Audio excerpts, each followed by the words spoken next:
देखो, अगर आपने पिछले कुछ महीने से ऑब्जर्व किया होगा तो यहां पे जो फिक्स डिपॉजिट का इंटरेस्ट रेट है, इस इंटरेस्ट रेट में इंक्रीमेंट हुआ है। भले वो पोस्ट ऑफिस के एफडी हो या तो बैंक के एफडी हो, दोनों ही एफडी के इंटरेस्ट रेट में यहां पे इंक्रीमेंट हुआ है। और यहां पे लोगों के दिमाग में क्वेश्चन भी है कि हमें बैंक के एफडी में पैसा इन्वेस्ट करना चाहिए कि हमें पोस्ट ऑफिस के एफडी में पैसा इन्वेस्ट करना चाहिए। तो आज के इस वीडियो में हम इसी क्वेश्चन का आंसर ढूंढेंगे, जहां पे मैं आपको कुछ पॉइंट बताऊंगा जिसके बेसिस पे आप जजमेंट ले सकते हैं और एट द एंड यहां पे मैं अपना भी ओपिनियन शेयर करूंगा। तो यहां पे सबसे पहला पॉइंट में हम डिस्कस करते हैं इंटरेस्ट रेट के बारे में, और यहां पे मैं बात करूंगा नॉर्मली जो एफडी है वो 5 साल के फिक्स डिपॉजिट की बात करूंगा। तो यहां पे अगर आप पोस्ट ऑफिस में 5 साल का एफडी करते हैं तो जो भी करंट इंटरेस्ट रेट चल रहा है वो 7.5% का चल रहा है। और वहीं पे अगर आप बैंक में एफडी करते हैं तो एसबीआई यहां पे आपको 6.5% का इंटरेस्ट रेट प्रोवाइड करता है। और यहां पे जो एक्सिस बैंक है, कोटक बैंक है, आईसीआईसीआई बैंक है, ये बैंक आपको नॉर्मली 5 साल के एफडी पे 7% का इंटरेस्ट रेट प्रोवाइड करते हैं।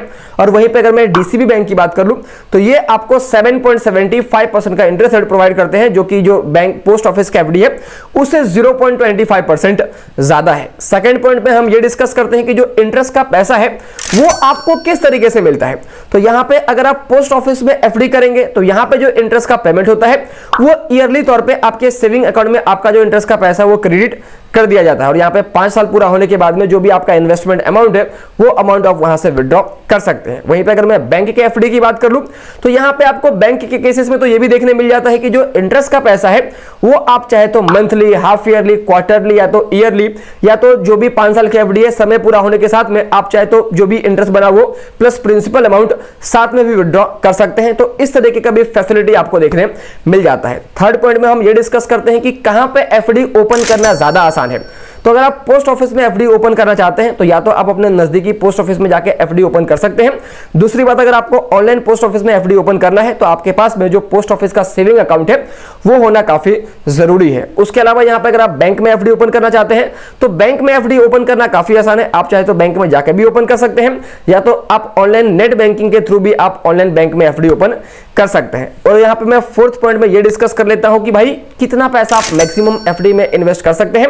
तो यहाँ पे पोस्ट ऑफिस के एफडी में आप मिनिमम 1000 रुपए और मैक्सिमम आप कितना भी पैसा इन्वेस्ट कर सकते हैं, कोई भी लिमिट यहाँ पे नहीं है। और वहीं पे अगर मैं बैंक की एफडी कर लूं तो वहां पे भी कोई भी लिमिट नहीं है, आप कितना भी पैसा इन्वेस्ट कर सकते हैं। और यहाँ पे क्योंकि आप 5 साल के एफडी करते हैं तो यहाँ पे आपको सेक्शन 80C के तहत 1.5 लाख रुपीज तक का टैक्स में यहाँ पे डिडक्शन मिल जाता है। उसके बाद यहाँ पे हम फिफ्थ पॉइंट में ये डिस्कस कर लेते हैं कि आप जो भी फिक्स डिपॉजिट करेंगे उसके ऊपर आप जो भी इंटरेस्ट इनकम अर्न करेंगे उसके ऊपर इनकम टैक्स का क्या रूल है। तो यहां पे सिंपली कहा गया कि भले आप बैंक में एफडी ओपन करें, पोस्ट ऑफिस में एफडी ओपन करें, अब जो भी उस एफडी के थ्रू इंटरेस्ट इनकम अर्न करेंगे वो इंटरेस्ट इनकम आपके इनकम टैक्स स्लैब के हिसाब से टैक्सेबल होगा। और वहीं पे अगर आप पोस्ट ऑफिस में एफडी ओपन करते हैं तो यहां पे आप जो भी इंटरेस्ट इनकम अर्न करेंगे उसके ऊपर कोई भी टीडीएस नहीं कटेगा। और वहीं पे अगर आप बैंक में एफडी करते हैं तो वहां पे आप जो भी इंटरेस्ट इनकम अर्न करेंगे तो अगर आपका साल का जो इंटरेस्ट इनकम है अगर वो 40,000 रुपए से ज्यादा होगा और यहां पे अगर आप एक सीनियर सिटीजन है तो आपका जो साल का इंटरेस्ट इनकम है अगर वो 50,000 रुपए से ज्यादा होगा तो उस केसेस में 10% का टीडीएस कटेगा। उसके अलावा यहां पे हम 6 पॉइंट में ये भी डिस्कस कर लेते हैं कि भाई एफडी को अगर आप 5 साल के पहले क्लोज करना चाहते हैं यानी कि प्री मैच्योर क्लोजर का क्या रूल है।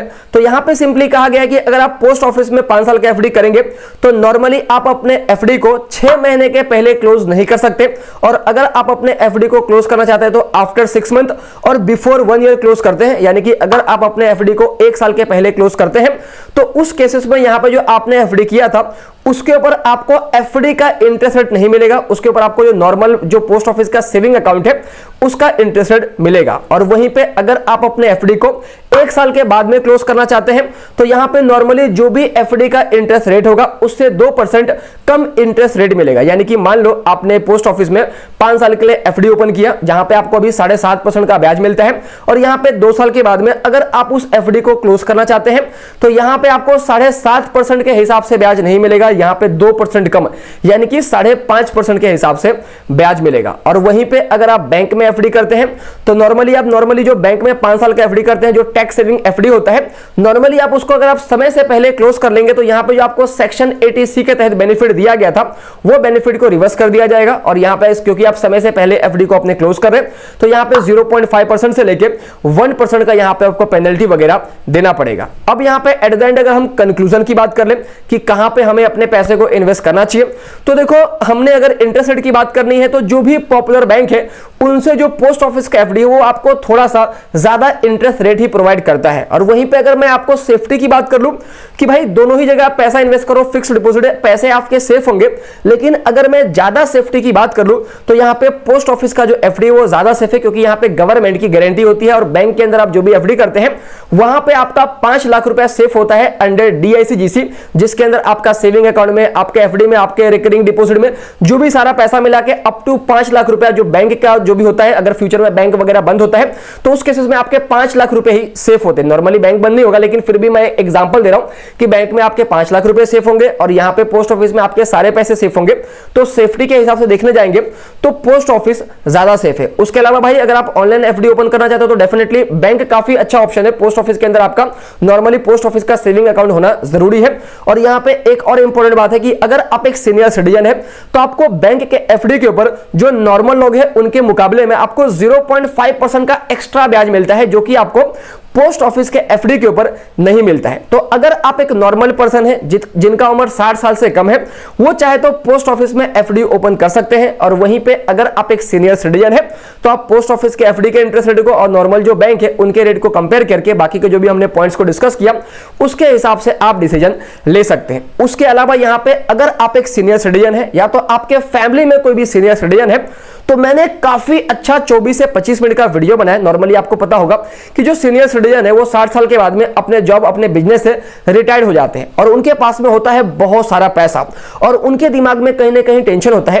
कि इस पैसे को मैं कहां पे इन्वेस्ट करूं जहां पे मेरा पैसा भी सेफ हो और मैं हर महीने रेगुलर 50 से 60 हजार रुपए का जो इनकम है वो भी जनरेट कर पाऊं। तो वहां पे मैंने एक वीडियो बना के बताया है कि आप किस तरीके से रिटायरमेंट के बाद में अपने पैसे को इन्वेस्ट करके रेगुलर इनकम जनरेट कर सकते हैं और वहां पे जो आपका पैसा है वो भी काफी हद तक सेफ होगा। तो उस वीडियो का जो लिंक है मैं आपको ऊपर आई बटन में या तो नीचे डिस्क्रिप्शन में दे दूंगा। तो अगर आप एक सीनियर सिटीजन है तो उस वीडियो को मिस मत करना। तो दोस्तों यही थी एक छोटी सी वीडियो। उम्मीद करता हूं आपको इस वीडियो से कुछ ना कुछ वैल्यूएबल इंफॉर्मेशन जरूर मिला होगा। तो अगर आपको इस वीडियो से वैल्यू मिली है तो वीडियो को जरूर लाइक करना, चैनल को सब्सक्राइब करना और इस वीडियो को जिनको भी जरूरत है उनके साथ में शेयर करना। और अगर आपका कोई भी डाउट है वो भी नीचे कमेंट करके जरूर बताना। जय हिंद दोस्तों।